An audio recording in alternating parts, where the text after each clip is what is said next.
नमस्कार, शांभवी किचन मध्ये तुमच्या सर्वांचं पुन्हा एकदा स्वागत आहे। आज आपण बाजरीचा खिचडा कसा बनवणार आहोत हे बघणार आहोत। बाजरीचा खिचडा म्हणजेच बाजरीची खिचडी।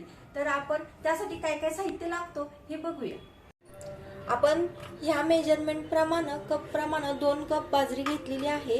तूर डाळ 1 मूठभर, शेंगदाणे, मीठ चवीनुसार, कोथिंबीर, लसूण खोबरं, हळद, जिरे मोहरी, तांबडा तिखट। आता आपण बाजरी ना मिक्सरला मोठे मोठे दळून घेऊया, म्हणजे सडून घेऊया। हे बघा, आपण अशी बारीक करून घेतलेली आहे। जास्त मोठी आहे, जास्त पण बारीक नाही, जास्त पण मोठी नाहीये। हे बघू शकता तुम्ही अशी। आता ह्यातला आपण कोंडा काढून घेणार आहोत। बघा, तेल तापलेलं आहे। आता आपण ह्यात जिरे मोहरी टाकणार आहोत। जिरे मोहरी तेल चांगलं तापलेलं आहे।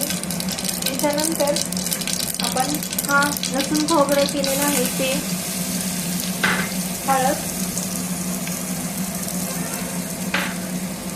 शेंगदाणे थोडंसं परतून घेऊया। असं परतलं तूर डाळ टाकूया।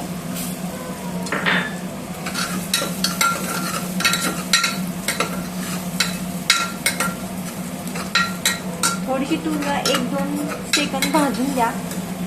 मी इकडे पाणी पण गरम करत ठेवलेलं आहे।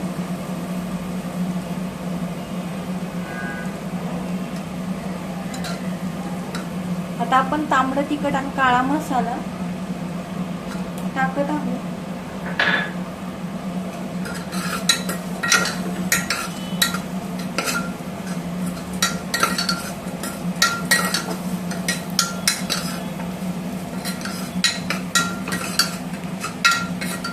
हे चांगलं भाजून घ्या। नंतर आपण हे बारीक केलेला बाजरी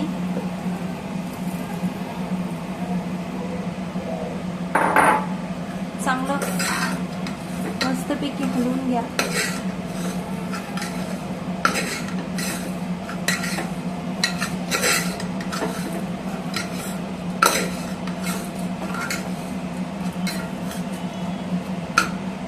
थोडासा गॅस मोठा केला तर आपण पाणी टाकूया। पहिल्यांदा पाणी कमीच टाका।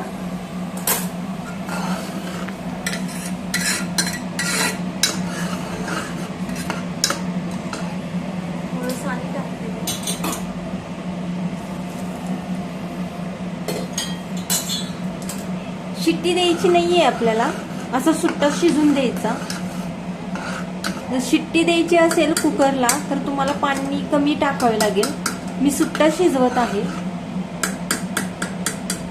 परत लागल तसं मी पाणी घालेन।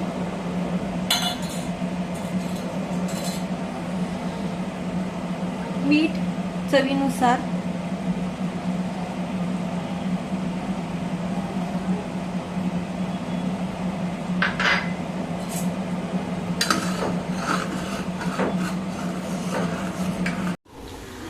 किती सुंदर झालाय आपला बाजरीचा खिचडा हे तुम्ही पाहू शकता।